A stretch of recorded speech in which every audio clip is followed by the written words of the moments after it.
বৈষম্য করে বিচার হয় না, আয়না করে রেখে এদের বিচার করা উচিত। শুধুমাত্র আওয়ামী লীগ এবং শেখ হাসিনার জন্য আজকে সেনাবাহিনী কিছু কর্তৃপক্ষ সদস্য বিপদগামী হয়েছে। সবার কথা এক, আমারও কথা এক, ন্যায় বিচার ইনসাফ কায়েম হোক। সেনাবাহিনী অপরাধী না, সেনাবাহিনীর গুটি কয়েক অসৎ সদস্য, বিপদগামী সদস্য শেখ হাসিনার প্ররোচনায় এই অপকর্মগুলি করছে।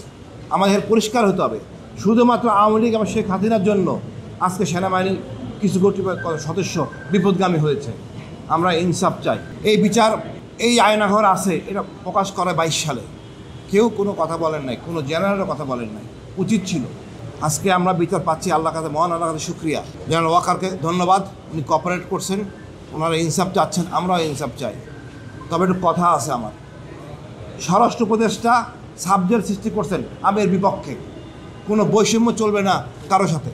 যে আইজিপি, মন্ত্রী, এমপি এবং অন্যান্য লোকেরা যদি কারাগারে থাকতে পারে, যে দেশের নিয়ম মতো কারাগারে থাকতে পারে, এনাদের একই জায়গায় থাকতে হবে।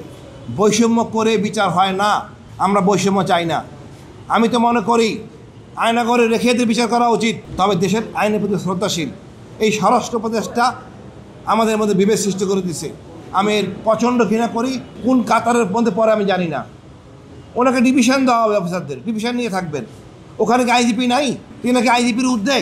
আমি হতাশ। ওদের স্বপ্ন পূরণে পাশে থাকতে পেরে আমরা গর্বিত। আমাদের তাজুল ভাই বা আইসিটি চরম ভালো কাজ করছেন, এটা প্রকাশ করা যাবে না। মানে এটা ভাষা প্রকাশ করা যাবে না। যে এই সাহসিকতা, যে ভূমিকা, যে একটা সংশয় ছিল, এটা এন্ড হয়েছে। বাট আপনার কোনোভাবে ক্যান্টনমেন্টে রেখে কোনো তথ্য পাবেন না। অনেকে বলতেছেন, আমি শুনছি একটা সররা বলতেছেন অনেকে নিরপরাধ, কারণ এরা কোনো কথা বলে নাই তদন্তের সময়। এই অফিসারদেরকে জিজ্ঞেস করা হয়েছে, এরা কথা বলে নাই। এখন যদি ক্যান্টনমেন্টে থাকে একই কাজই করবে। আমি এর ঘোর বিরোধী।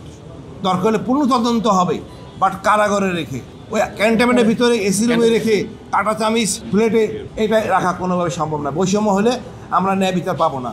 দেশের যারাই সাথে জড়িত, ন্যায় বিচার করতে হবে। আমি চাই না ওই সৈনিক, এই ধরনের লোকদের হাবিলদার, সার্জেন্ট হোক, অফিসার যারা মনে প্রাণে কাজটা করতে, তাদের বিচার হওয়া উচিত।